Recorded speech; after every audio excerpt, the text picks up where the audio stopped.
Madam कितना time हो लगेगा? देखो आज डॉक्टर साहब बहुत बिजी है, अंदर पेशेंट लोग भी हैं। अरे 2 घंटे से वेट कर रहा हूँ मैं यहाँ पे। देखिए वो आप जानो, लेकिन डॉक्टर साहब आज 1-2 से ज्यादा एमआर से नहीं मिल पाएंगे। लेकिन मैडम आप प्लीज उनको इन्फॉर्म कर दीजिए, अगला नंबर उन्हीं का है। जी। हेलो भैया जी, आ जाइए, नंबर आ गया है। अरे भाई किसे फोन करके बुला रहा है? आएंगे तो खुद ही देख लेना। प्रवीण शर्मा है ना शुक्ला जी, क्यों चिंता करते हैं आप? अच्छा रखते हैं, हमारा नंबर आ गया। नहीं भैया जी, अभी पेशेंट निकला है, आप जाइए। बहुत बढ़िया। हेलो भाई, ऐसे कैसे अंदर जा रहे हो? यहाँ पे हम सब लाइन में दिखते नहीं क्या? अरे लाइन आप लोगों के लिए बंधु, हमारे लिए अरेंजमेंट। अब एक ही बात कितनी बार बतानी पड़ेगी आपको? आराम कीजिए। देखा कितना बेशर्मी से अंदर चला गया। कब तक बर्दाश्त करते रहेंगे इसको? कोई भी क्लिनिक हॉस्पिटल नहीं छोड़ा साले ने, सब जगह सेटिंग करा रखी। ये लीजिए सर। ये क्या है? दवा का नया सैंपल? नहीं सर, एक छोटा सा birthday gift. Praveen, this is too cheap है सर। आपके लिए हमारे मन में जो रिस्पेक्ट है उसके सामने ये कुछ भी नहीं। सर सच कहूं, इस पूरे शहर में आपके कैलिबर के डॉक्टर्स बहुत ही कम हैं। पूरी मेडिकल रिप्रेजेंटेटिव कम्युनिटी में सर आपकी बहुत इज्जत है। डॉक्टर वर्मा, पर्सनली एक बात कहूं सर, मैं पूछता हूं आपको लिटरली। अरे क्या प्रवीण। अरे तुम्हारी कंपनी का वो जो नया टॉनिक है मेटा शक्ति सिरप। हाँ, 3000 बॉटल्स का कल ही ऑर्डर दिया है मैंने। Thank you so much sir. 2 और कंपनी के ऑफर्स थे, लेकिन सर हमारा ऑफर बेस्ट है। और सर मैं वैसे भी जानता हूं कि डॉक्टर शुभांकर वर्मा कभी भी क्वालिटी पे कॉम्प्रोमाइज नहीं करते हैं। सर यस, वो बाहर कुछ एमआरस काफी देर से आपका वेट कर रहे हैं। बाकी लोगों के लिए टाइम नहीं है, उनको जाने के लिए बोल। Okay sir. अरे आप सब एमआरस प्लीज सुनिए, अभी डॉक्टर साहब आप लोगों से नहीं मिल पाएंगे, बहुत बिजी है। अरे मैडम बात तो सुनिए। अरे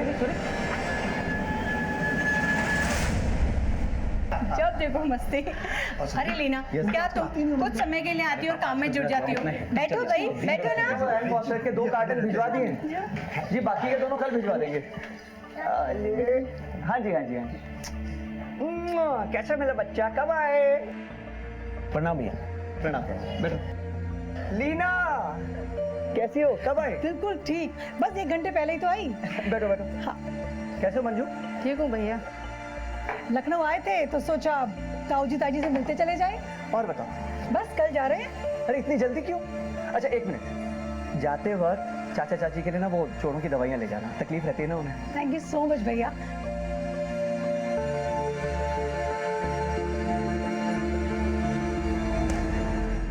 पापा वक्त आ गया, ये घर मेरे नाम पे कर दीजिए। क्या बोल रहे थे? तुमने वापस से घर मेरे नाम कर दो वाला ड्रामा शुरू कर दिया? मैं कोई ड्रामा नहीं कर रहा हूँ भैया, मुझे मेरे नाम पे घर चाहिए बस। ये घर पापा का है, अगर कभी भी इसका बंटवारा होगा तो दोनों भाइयों में बराबरी का होगा। अरे पहले भी कह चुका हूं तुम्हें। क्या तुम दोनों फिर से घर का झगड़ा लेके बैठ गए? हाँ माँ प्लीज, मैं यही बात करने के लिए तुम्हारे पास आया था। पापा आप ये घर मेरे नाम पे क्यों नहीं कर रहे? अरे 8 साल की बच्ची है, बीबी है, जिम्मेदारियां है मेरे पे। भैया आपके पास तो आपका प्लॉट है ना, तो आप बीच में क्यों अरंगा डाल रहे हो? उस प्लॉट का नाम मत लेना तुम, मेरी मेहनत की कमाई का प्लॉट है वो। मैं भी देखता हूं कैसे करवाते हो ये घर तुम अपने नाम। कल ही रजिस्ट्री करवाता हूं इसकी मैं। पापा मैं भी वापस इलाहाबाद जा रहा हूँ, लेकिन याद रखिए किसी भी कीमत पे ना ये घर मैं लेके रहूंगा बस। सुनी मेरी बात सुन। बात सुनो मंजू। नहीं, मंजू रुको। नहीं पापा, एनफ इज एनफ। आप पांडे जी नई दवाइयों के भी 2 कार्टन भिजवा रहा हूं आपके लिए। Most welcome, most welcome. Praveen भाई, कहिए धीरज भाई। ये लीजिए, इस बार पूरे 3.5 लाख का माल बिका है आपका। ये आपके लिए।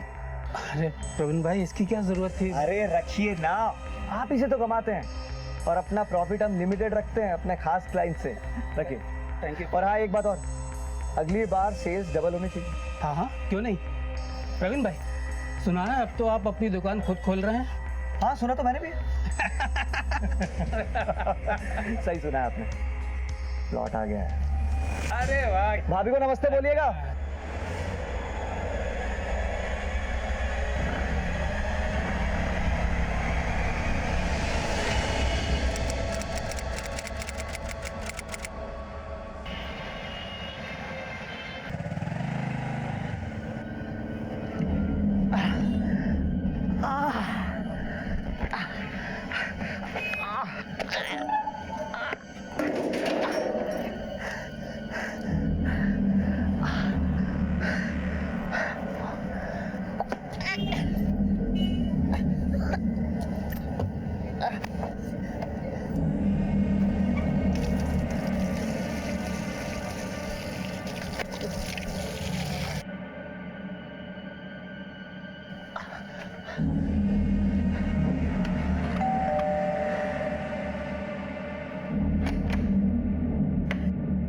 प्रवीण, क्या हुआ बेटा? हाँ? ये कपड़े मैले, ये अरे क्या? नहीं नहीं माँ, कुछ नहीं, वो जरा मेरी मोटरसाइकिल एक गाड़ी से टकरा कर स्लिप हो गई थी। हल्का सा गिर गया था, ज्यादा कुछ नहीं। हाँ, अरे क्या हल्का सा, पूरे कपड़े खराब हुए और ये चोट भी लगी। बताओ मुझे क्या? माँ हल्की सी लगी है, हाँ मैं सच कह रहा हूँ, लेकिन ज्यादा कुछ नहीं है। यकीन मानिए, मैं ऊपर जाके बाम लगा लूंगा। हाँ?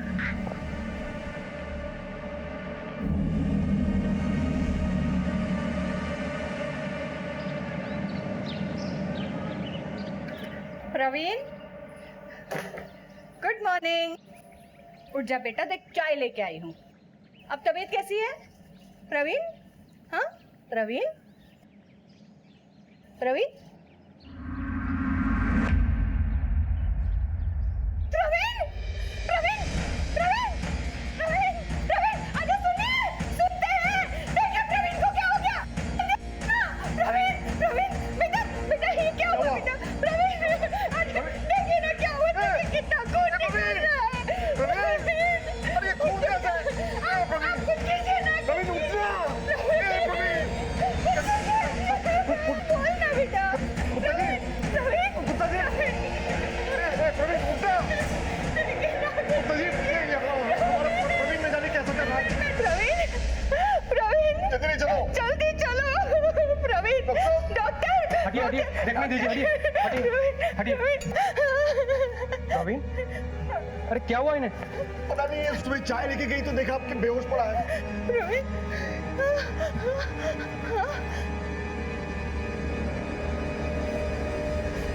प्रवीण, हाँ डॉक्टर, सब ठीक है ना? प्रवीण की तो डेथ हो गई। क्या कर रहे हैं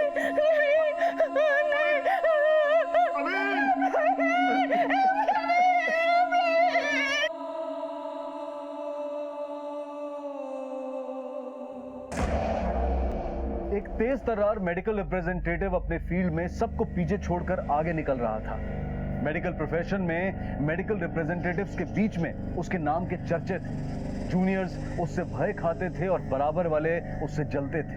उधर घर में कामयाब, सफल और पैसे वाले बेटे की हैसियत तनाव की वजह बन रही थी। कई सवालों के पीछे छुपी इस सच्चाई को बेनकाब करना पुलिस के लिए एक बहुत बड़ी चुनौती बनने वाला था।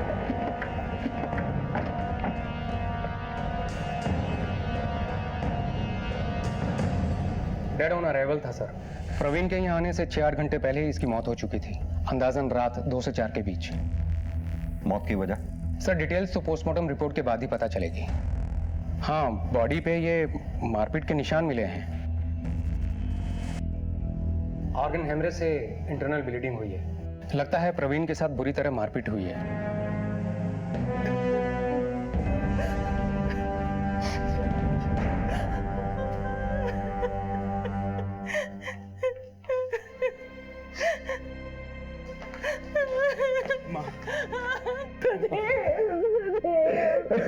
माँ कैसे हो गया माँ? रात को जब लौटा तो उसे मामूली सी अंदरूनी चोट लगी थी। मैंने पूछा भी तो बोला मेरी बाइक की किसी गाड़ी से टक्कर हो गई थी और मैं गिर गया। आपके बेटे ने कुछ जिक्र किया था कि उसकी बाइक किससे टकराई थी? मेरा मतलब कोई गाड़ी या उसके ड्राइवर के बारे में जिक्र किया हो? नहीं सर, कुछ भी नहीं बताया उसने। इतनी रात को आ कहां से रहा था आपका बेटा? सर ऑफिस से आ रहा होगा, बाकी हमें और कुछ नहीं पता। ऑफिस कहाँ है उसका? ये ग्रीन डॉट फार्मेसी, तिलक मार्ग। आपके बेटे का ऑफिस में किसी से कोई लड़ाई झगड़ा या डिस्प्यूट, या घर परिवार आस पड़ोस में किसी से कोई झगड़ा? डॉक्टर के मुताबिक आपके बेटे के शरीर पे मारपीट के निशान। ऐसी कोई बात नहीं थी सर, उनका किसी से कोई झगड़ा नहीं था। वो तो एक सक्सेसफुल एमआर था। आप कौन? सर मैं उनका छोटा भाई सुदीप, इलाहाबाद रहता हूँ सर, अभी आया हूँ वहां से। प्रवीण के ऑफिस का नंबर मिल सकता है ना? सर नंबर तो मुझे याद नहीं है, वो उसके मोबाइल में था सर। हाँ, मोबाइल उसके साथ नहीं था, ढूंढा लेकिन नहीं मिला। कॉल लगा रहे तो स्विच ऑफ बता रहा है।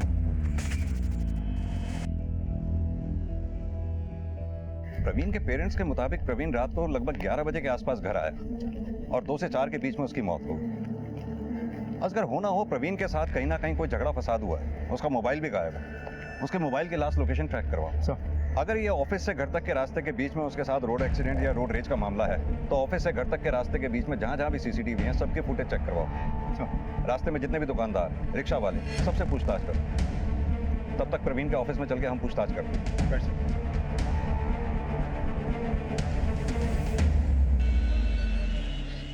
कल प्रवीण इधर सुबह ही आया था, हाजिरी लगाई और फील्ड पे चला गया। शाम में इधर लौटा ही नहीं। प्रवीण के ऑफिस में किसी से कोई दुश्मनी या कोई इशू या कोई अनबन?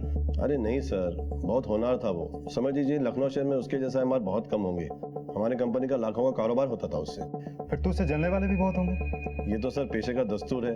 मार्केट में जिसकी चलती है उससे जलने वाले तो होते हैं। तो प्रवीण की लाइफ में इस दस्तूर को कौन निभा रहा था? ये हम कैसे बता सकते हैं सर? वैसे सर एक लड़का है अपना पुनीत, प्रवीण के साथ फील्ड पे काम करता था। वो शायद आपकी कोई मदद कर सके। सर जलने को तो सारे जलते थे भैया जी से। अकेले दम पे हजारों लाखों का कारोबार था उनका सर। कोई भी हॉस्पिटल बोलो, कोई भी डॉक्टर, हर जगह चलती थी सर उनकी। सर पूरे लखनऊ शहर में भैया जी जैसा हमारा कोई नहीं था सर। सर हम तो सिर्फ लाइन में लगने का काम किया करते। भैया जी की कृपा दृष्टि से हमारा भी घर चल जाता था।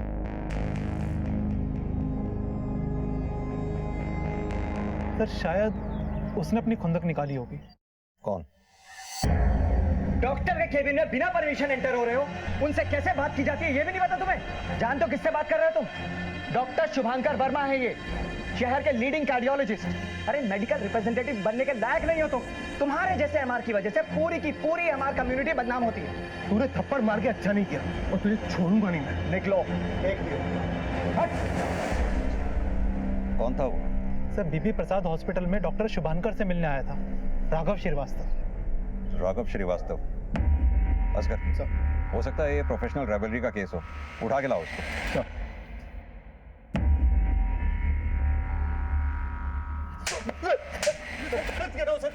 झगड़ा हुआ था सर।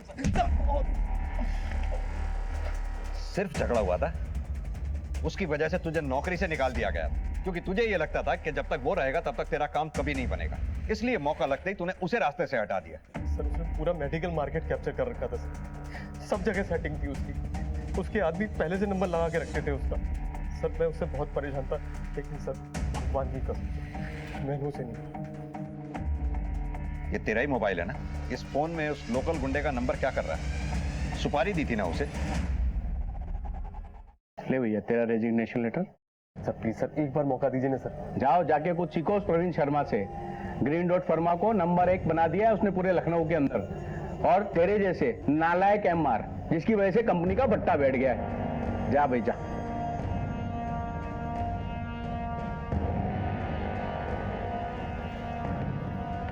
भाई अब सीधी उंगली से काम नहीं चलेगा। मैं जानता हूं किसी को जो आपका ये कांटा निकाल सकता है। ये लो नंबर और बात कर लो उससे।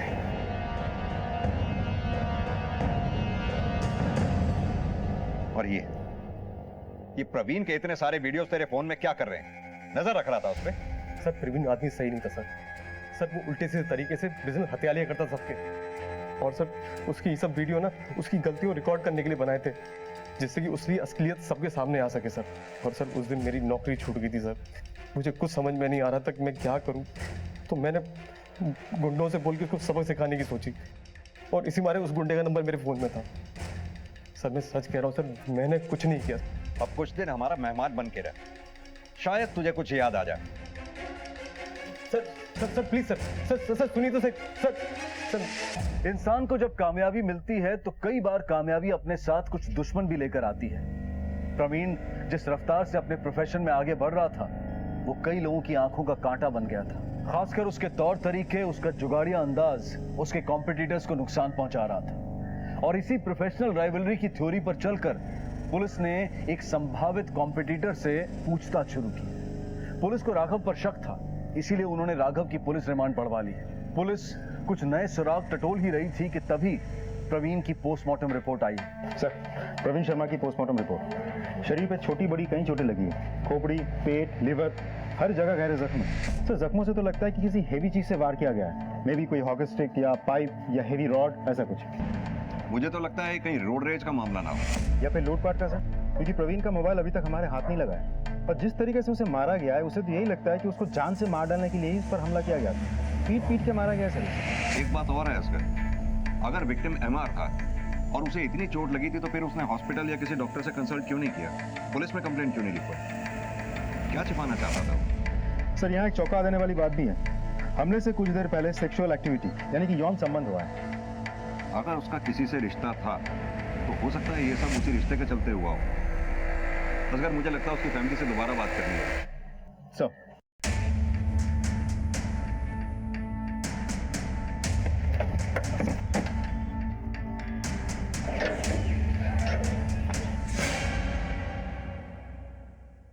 प्रवीण शादीशुदा था? नहीं तो उसका किसी के साथ कोई अफेयर, कोई संबंध था? अरे नहीं साहब, वो तो बस अपने कामों में ही लगा रहता था।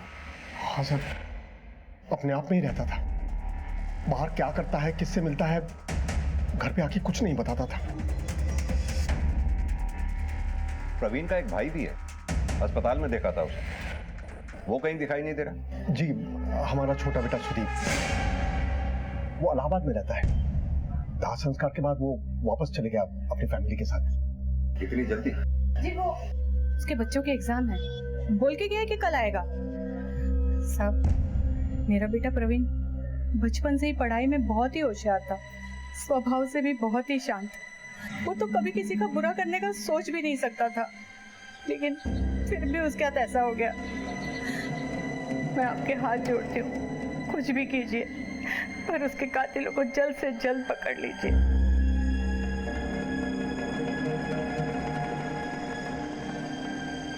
सर यहाँ से तो हमें कुछ खास नहीं मिला और इस घर के लोग भी बहुत अजीब लगे मुझे। छुपा रहे हैं ये, देखा नहीं बात किस तरह से गोल कर दी इन लोगों ने। माँ बाप को अपने ही बेटे के बारे में कुछ नहीं पता और 38 साल की उम्र में भी ना उसकी शादी हुई थी ना किसी के साथ कोई संबंध था, लेकिन पोस्टमार्टम रिपोर्ट में तो सेक्सुअल एक्टिविटी का सबूत मिला है। किसी ना किसी के साथ कोई अफेयर, कोई संबंध तो जरूर रहा होगा। और एक छोटा भाई है जो अपने ही भाई के मौत के अगले दिन घर से। ये बच्ची इसी शादी से है। उसके साथ किसी की कोई प्रॉब्लम, कोई दुश्मनी, कोई रंजिश? पता नहीं मुझे, पिछले 5 साल से हमारी कोई बातचीत नहीं है। आप दोनों के बीच 6 महीने में तलाक हो गया था, ऐसी क्या वजह रही थी? देखिए सर, प्रवीण अपने काम में बिजी रहते थे, मुझे टाइम नहीं देते थे, बस।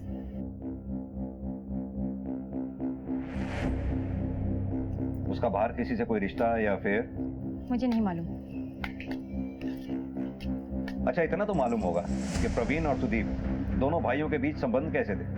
ठीक ही थे जब तक मैं थी। आपको किसी पे शक या फिर कोई ऐसा जो प्रवीण की हत्या कर सके?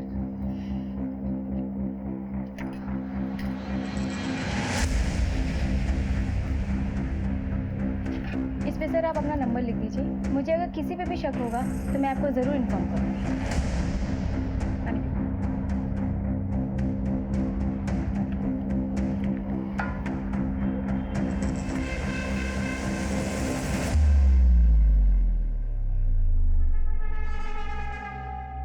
माँ बाप भाई और अब ये पत्नी नेहा, कोई भी सीधी तरह से बात नहीं कर रहा, सब कुछ ना कुछ छुपा रहे हैं। अगर पता लगाओ, कोई ना कोई तो ऐसा नजदीकी रिश्तेदार होगा जो इनके बारे में हमें बता सके।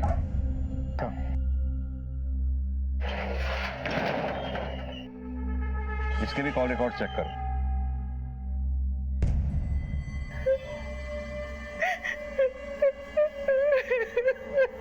मेरा बच्चा,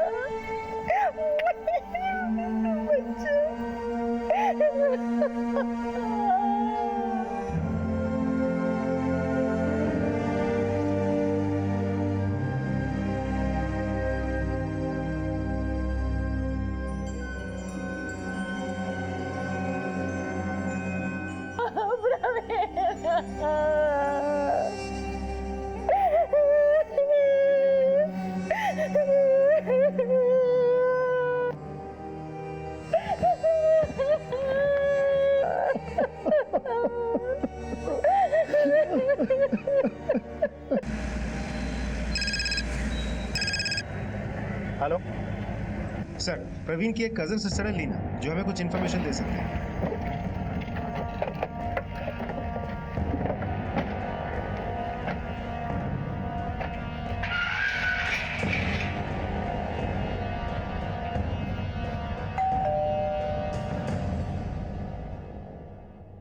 लीना, जी सर, सुदीप और प्रवीण भाई के बीच शायद उनके घर को लेकर कुछ प्रॉब्लम चल रही थी। कितने दिन पहले की बात है ये? प्रवीण भाई की डेथ से 1 रोज पहले। तब सुदीप लखनऊ में था।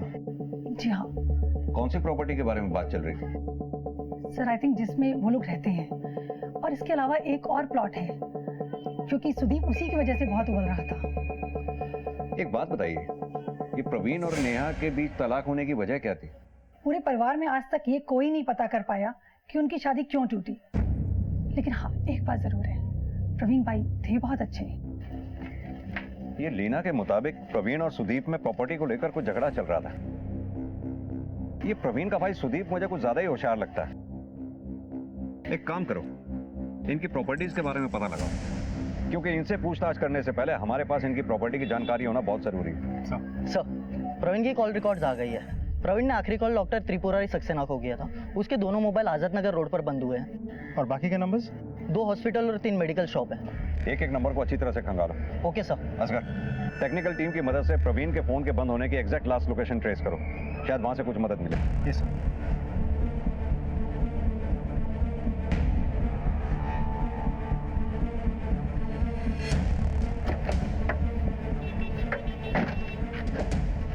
डॉक्टर सक्सेना है? हाँ सर, साहब अंदर ही है। मिलना है हमें उनसे। आइए। हाँ, प्रवीण उस रोज आया था हमारे घर। He was a very good MR, very efficient. यहाँ आने की कोई खास वजह? प्रवीण की फार्मा कंपनी से ज्यादातर दवाइयाँ हमारे अस्पताल में आती हैं। कुछ एक सैंपल दिखाने थे उसे, तो मैंने कहा मैं घर पे ही हूँ, यहीं आ जाओ। प्रवीण कितनी देर रुका होगा यहाँ? कितने बजे आया था वो? यही कोई 8:30 9 बजे आया था। 15-20 मिनट रुका, चाय पी, बातें हुई, देन ही लेफ्ट। यहाँ से कहाँ जाने वाला था वो? कुछ बोला उसने? नहीं, ऐसा तो कुछ बोला नहीं उसने। पूनम, कहीं जा रही हो? टूर पे? मानव, दीदी को छोड़ के आओ।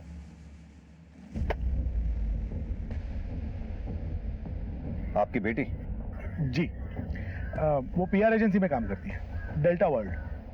बहुत ट्रैवल करना पड़ता है, टूरिंग होती है उसकी। मुझे भी भोपाल निकलना है एक कॉन्फ्रेंस के लिए, तो मैं परसों लौटूंगा। मेरा नंबर तो आपके पास है ही, कोई भी हेल्प चाहिए तो you can call me. Thank you doctor साहब, जरूरत पड़ी तो दोबारा तकलीफ देंगे आपको।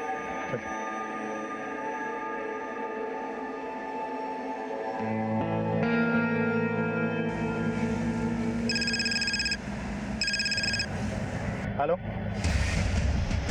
ठीक है सर। प्रवीण के मोबाइल की लास्ट लोकेशन गणेश नगर का एक सुनसान एरिया बता रहा है। उन्होंने मैदान के पास एग्जैक्ट लोकेशन नैरो डाउन किया है। कमालुद्दीन, गाड़ी घुमाओ।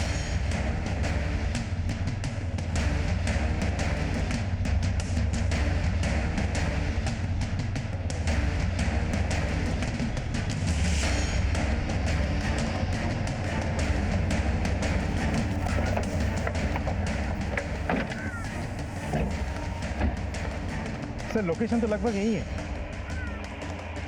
पूरा इलाका अच्छी तरह से देखो। Okay sir.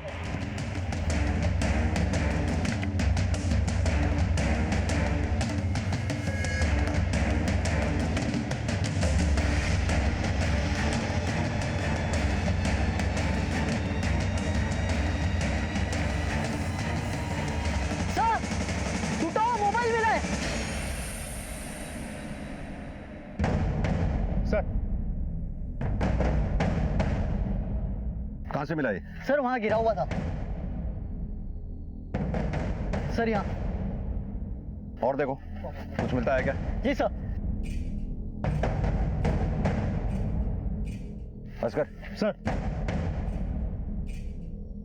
मुझे लगता है प्रवीण का कोई पीछा कर रहा था। सुनसान इलाका देखकर उसे यहाँ घेर कर उसकी पिटाई की गई। लेकिन मुझे मामला लूट का नहीं लगता, क्योंकि अगर लूट का मामला होता तो चोर इतना महंगा मोबाइल छोड़ता नहीं।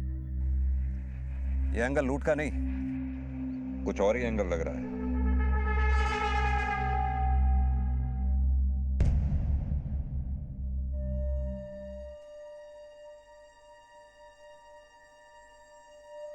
मुझे माफ कर दो माँ। सुदीप ने ये घर छोड़कर तुम्हें दुख दिया और मैं साथ रहकर तुम्हें दुख दे रहा हूं। एक अच्छा बेटा होने का फर्ज पूरी तरह नहीं निभा पाया मैं। मुझे माफ कर देना।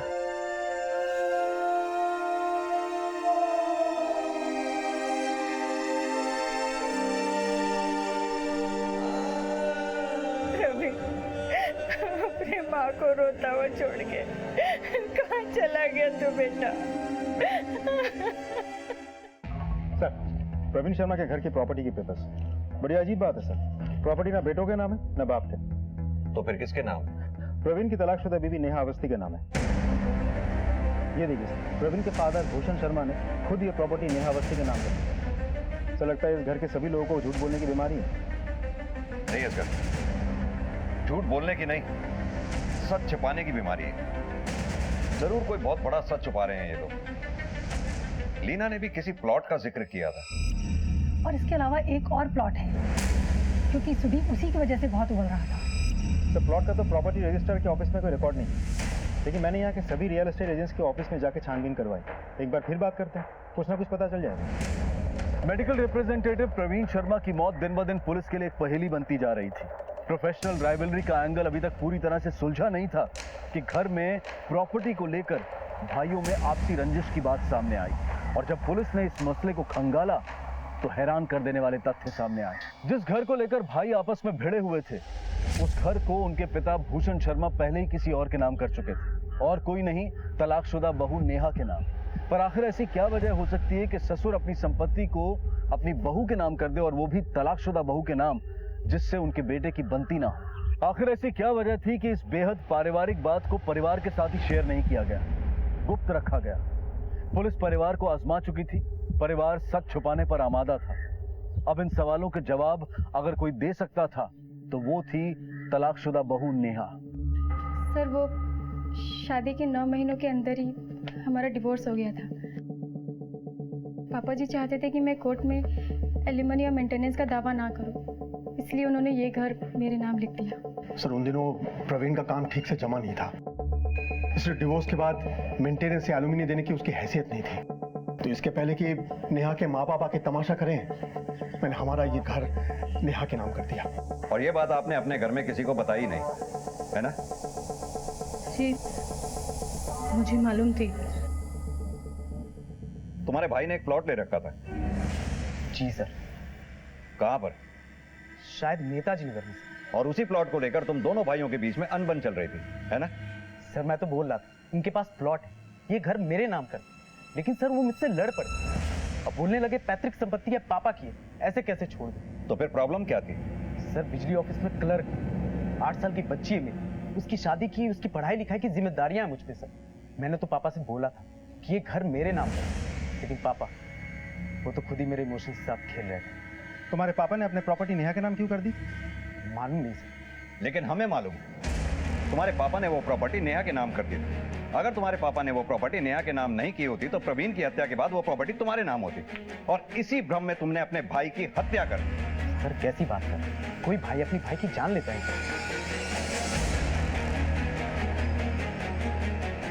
सर? सुदीप का क्या करना है? इस सुदीप का वारंट निकलवाओ। मुझे लगता है प्रवीण की हत्या इस प्रॉपर्टी को लेकर ही हुई है, और ये भी हो सकता है कि सुदीप को मालूम ही ना हो कि ये प्रॉपर्टी उसके बाप के पास रह ही नहीं गई, और हो सकता है इस भ्रम में उसने अपने भाई का सफाया कर दिया हो। उधर घर नेहा के नाम हो चुका है, हो सकता है ये बात प्रवीण को ना मालूम हो, नहीं तो इस प्रॉपर्टी को लेकर वो अपने भाई सुदीप से झगड़ता नहीं। मतलब बाप ने बिना बेटों को बताया प्रॉपर्टी अपनी बहू के नाम कर दी, वो भी उस बहू की जो तलाक ले रही थी। लेकिन क्यों? अपने बेटे को एलुमिनी और मेंटेनेंस से बचाने के लिए?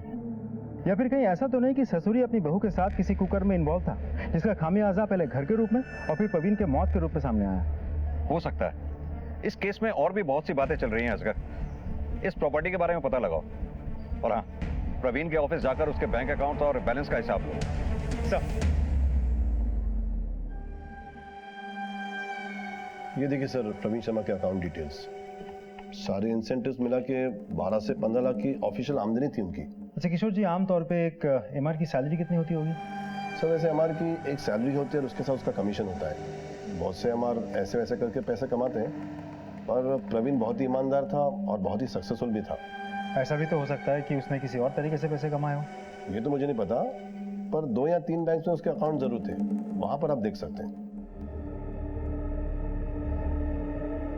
सर, प्रवीण शर्मा की सारी डिटेल्स। तुम बात करो उनसे। भूषण शर्मा ने कहा था कि उसके बेटे प्रवीण शर्मा की एलुमनी देने की हैसियत नहीं थी। इसका मतलब वो सरासर झूठ बोल रहा था हमसे। Yes sir. क्या नेहा भूषण शर्मा को धमकी दे रही थी, जो उसे शांत करने के लिए भूषण ने अपना मकान उसे तोहफे में दे दिया? ये नेहा किस बात से भूषण शर्मा को इतना डराए हुई थी? सर, ये प्रॉपर्टी डीलर है, बता रहे थे कि 4 रोज पहले इनसे प्रवीण मिलने आया था। सर, प्रवीण जी आए थे मेरे पास, एक प्लॉट है उनके पास, उसका रजिस्ट्री और ट्रांसफर करवाना था सर। डॉक्यूमेंट्स।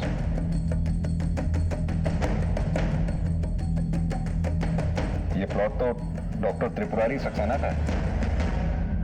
जी सर, उन्होंने प्रवीण जी को गिफ्ट दी थी ये प्रॉपर्टी। गिफ्ट दिया था? प्रवीण जी बता रहे थे, डॉक्टर साहब बहुत ही मानते हैं उनको। प्रवीण भाई अपनी खुद की दवाइयों की डिस्ट्रीब्यूशन की कंपनी डालने की सोच रहे थे। अगले दिन प्रवीण जी को प्रॉपर्टी की रजिस्ट्री करवानी थी, पर उनका देहांत हो गया।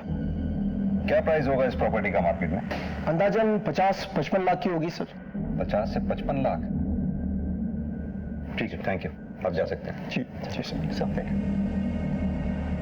सर, कहीं ये दवाइयों का बड़ा घोटाला तो नहीं है? शायद प्रवीण ने सैंपल वाली दवाई पैसे लेके बेची हो और बदले में डॉक्टर सक्सेना ने डॉक्टर प्रवीण को उसका हिस्सा प्लॉट के रूप में दिया हो। वजह कोई भी हो असगर, लेकिन क्या कोई डॉक्टर एक एमआर को 50 से 55 लाख की प्रॉपर्टी गिफ्ट में दे सकता है? ये डॉक्टर अभी भोपाल में ही है ना? ये सर, कॉन्फ्रेंस की वजह से अभी तक वही है। इससे पहले कि वो हमारी हलचल से अलर्ट हो जाए, उसके लौटने से पहले उसके बारे में हॉस्पिटल और फील्ड दोनों जगह पता करो। ये केस पुलिस के लिए सांप सीढ़ी साबित हो रहा था। व्यवसायिक द्वेष से पारिवारिक कला और फिर वहां से बहू के नाम इकलौती संपत्ति उलझने बढ़ाती जा रही थी कि एक उलझन और जुड़ गई। प्रवीण के नाम एक जमीन, और वो भी एक डॉक्टर का उसके नाम तोहफा। क्या था इसके पीछे? कोई मेडिकल घोटाला, रिश्वत, ब्लैकमेल या फिर कुछ और?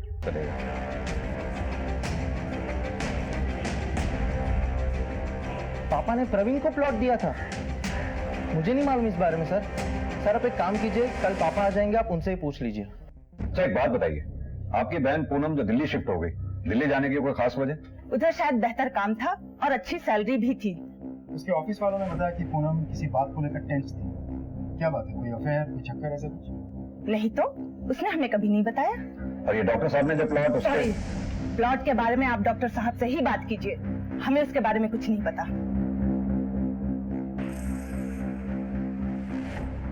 सलाम। असगर, इस गार्ड को थाने बुलाओ, शायद इससे कुछ पता चले। 20 जुलाई को जब प्रवीण शर्मा डॉक्टर साहब के घर आया तो घर पे और कौन था? उस रोज बड़ी मैडम अपने बड़े भाई के घर भाभी से थी और पूनम दीदी भी घर पे नहीं थी। और डॉक्टर साहब का बेटा? मानव भैया बाद में आए थे। प्रवीण शर्मा घर पे कितनी देर तक रुका था? ये 2 घंटे रुके थे। उस दौरान तुमने घर में से कोई आवाज आते सुनी थी? कोई लड़ाई झगड़ा या किसी तरह की बहस की? नहीं साहब, ऐसा कुछ नहीं था।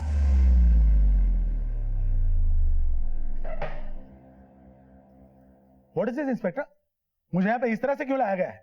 I am not a criminal. आपने हमें बोला था कि उस रात प्रवीण आपके घर पर 15 से 20 मिनट रुका था। हाँ तो? आप झूठ बोल रहे हैं डॉक्टर साहब। आपके चौकीदार से बात हो गई हमारी। प्रवीण उस रोज वहां 15 से 20 मिनट नहीं, 1.5 से 2 घंटे था। What rubbish? वो बकवास कर रहा है। He's talking nonsense. अच्छा छोड़िए, ये बताइए कि आपने ये प्लॉट प्रवीण को गिफ्ट में क्यों दिया था? थोड़ा दिमाग पर जोर डालिए डॉक्टर साहब। वो मुझे ब्लैकमेल कर रहा था। किस बात के लिए? अच्छा, तो आपकी बेटी का? नहीं, मेरी बेटी को इसमें मत घसीटिए। उसका कोई दोष नहीं, सारी गलती, सारा दोष मेरा ही है। दरअसल मैं प्रवीण को चाहता था। मतलब? पिछले 6-7 साल से हमारे रिलेशन थे। हमारे अफेयर के कारण ही प्रवीण और नेहा की शादी टूट गई। शुरुआत में सब कुछ ठीक था, लेकिन फिर वो मुझे ब्लैकमेल करने लगा। मुझे कहता था कि अगर मैंने उसकी डिमांड पूरी नहीं की तो हमारे अफेयर के बारे में सबको बता देगा। हर बार नई डिमांड्स खड़ी होती थी उसकी, यहाँ तक कि मैंने ये प्लॉट भी उसके नाम कर दिया, फिर भी उसने ब्लैकमेल करना चालू रखा। इसलिए मैंने उस रात उसका पीछा किया और मैं उसे मारना नहीं चाहता, सिर्फ डराना चाहता था कि ताकि वो मुझे ब्लैकमेल ना करे। उसे चोट ज्यादा लग गई और इंटरनल इंजरी के कारण उसकी डेथ हो गई।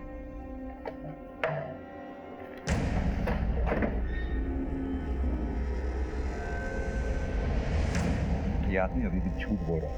आपको ऐसा क्यों लगता है सर? ये आदमी एक डॉक्टर है, MBBS MD। इसको पता कहाँ मारने से आदमी की मौत हो सकती है, फिर ये किसी को मारने में गलती कैसे कर सकता है? एक मिनट। उस रात आपके और प्रवीण के अलावा घर पर और कौन कौन था?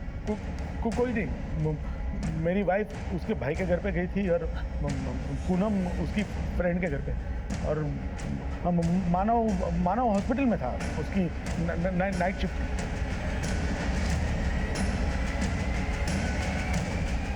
ये आदमी अब भी झूठ बोल रहा है, क्योंकि चौकीदार ने कहा था कि उस रात प्रवीण के पीछे पीछे मानव अपनी गाड़ी से निकला था और उसके बाद ये डॉक्टर अपनी गाड़ी से निकला था।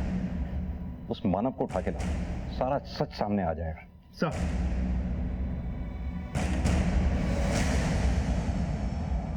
तुम्हारे गार्ड ने बताया जिस रात प्रवीण तुम्हारे घर तुम्हारे पापा से मिलने आया था, प्रवीण के जाने के बाद तुम भी उसके पीछे पीछे गाड़ी में निकले थे। क्या सच्चाई है? सर, हम सब परेशान हो चुके थे पापा की हरकतों से। पिछले 6 सालों से चल रहा था पापा और प्रवीण का रिश्ता। मम्मी ने तो पापा से बात करना ही छोड़ दिया था, और पूनम दी इसीलिए अपना जॉब छोड़ दिया था और दिल्ली शिफ्ट हो गई थी। पर मैं तो घुट रहा था। बरसों से वो आदमी हमारे घर आए दिन आता, और उस वक्त मम्मी घर से निकल जाती, और फिर पापा और प्रवीण मम्मी के बेडरूम में जाकर, अब तो पापा अपनी प्रॉपर्टी तक उस पे लुटाने लगे थे। वो जमीन पापा ने मेरे क्लिनिक के लिए रखी थी, लेकिन वो भी उसने उस कमीने को गिफ्ट कर दी। अब पानी सर से ऊपर हो गया था, इसलिए उस रात मैंने प्रवीण का पीछा किया और रास्ते में उसे एक जगह रोक लिया।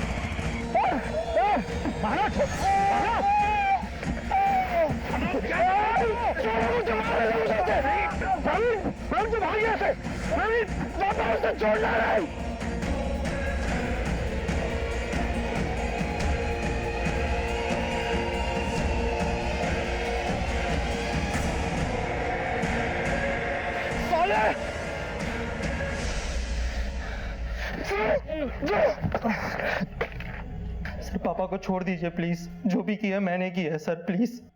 अगर कानून हाथ में लेने की बजाय तुमने पुलिस से मदद ली होती तो आज ये दिन नहीं देखना पड़ता तुम्हें।